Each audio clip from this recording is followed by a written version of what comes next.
Never before in the long political history of the country called Kenya have we been in such a dangerous position.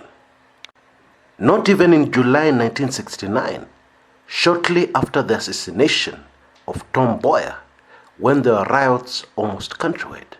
No, the country was still not in as dangerous a position as it is today as I make this recording. Not even in July 7th, 1991, with the very deadly Sabasaba riots that broke out right across the country and ultimately forced the country back into multi-party politics. Yes, you heard me right.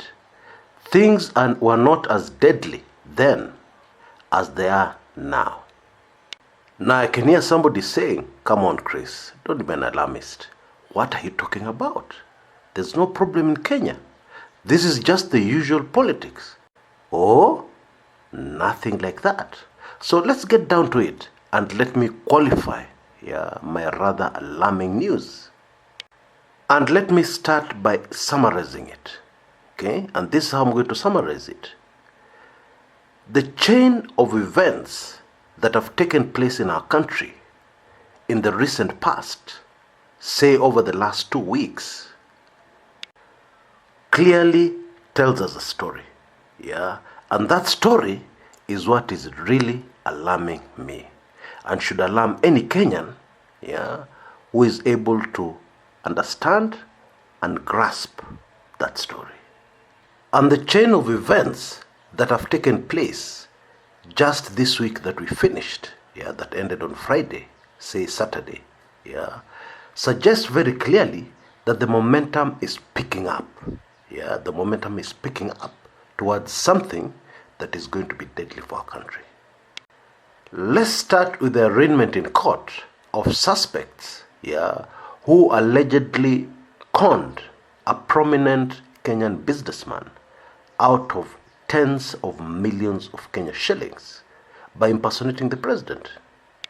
Now, there are a lot of very interesting things about that particular case, and it is very easy to lose focus, and to miss what is really important. For starters, Kenyans were very eager, to know more about the person, the suspect, within the group of young people who actually impersonated the president. How did he do it? What exactly did he say? Incidentally, the young man is a computer guru, and one of the things you can do with a computer nowadays, is to completely impersonate somebody's voice by taking a small clip and then getting them to say anything you want them to say. And so it was very understandable, that some Kenyans believed that he did it by using his computer knowledge, his IT skills.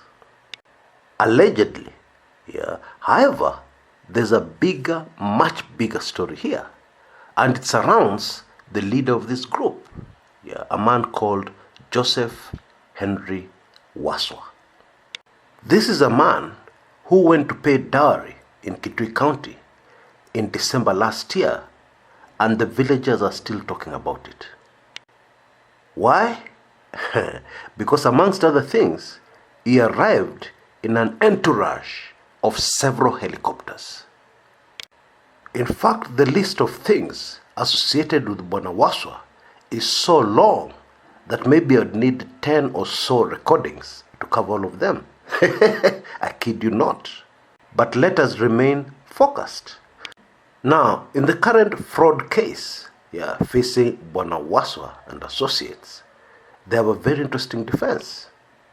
They want the court to compel the President of the Republic of Kenya, Uhuru Kenyatta, to appear in court. Why? Because their lawyer says when this happens, they'll be able to conclusively prove that there's no case of fraud for them to answer.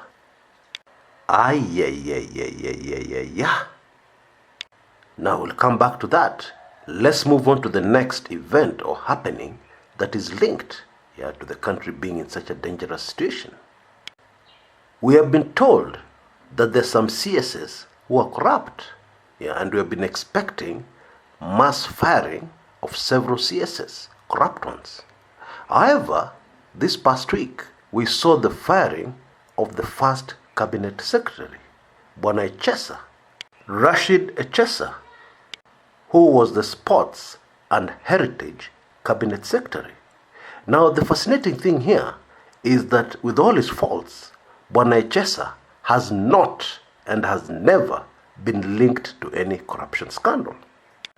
However, Bwana Kshs has publicly attacked His Excellency Raila Odinga and blamed him for scheming for his firing. At one point, he even dared Raila to go ahead and get him fired. Now, Kshs is a rags to riches story that warmed many Kenyan hearts when he was appointed in January 2018. Because this man once worked not too long ago as a laborer, a manual laborer at the Mumias Sugar Company. Yes, he's from Western Kenya. We have been promised that other cabinet secretaries are going to be fired shortly. Several of them in what is being termed a big clear out of the cabinet. But first to go was Rashid Kshs. Now, Rashid Kshs is very closely linked, is a very close ally of Deputy President William Samoei Ruto. And he hails from Western Kenya. He belongs to the Mulembe Nation. Joseph Henry Waswa went to pay for dowry in an entourage of helicopters in Kitui County late last year. But he doesn't hail from Kitui County. He hails from Western Kenya. And Bwana Waswa is also a very close associate of Deputy President William Samoei Ruto.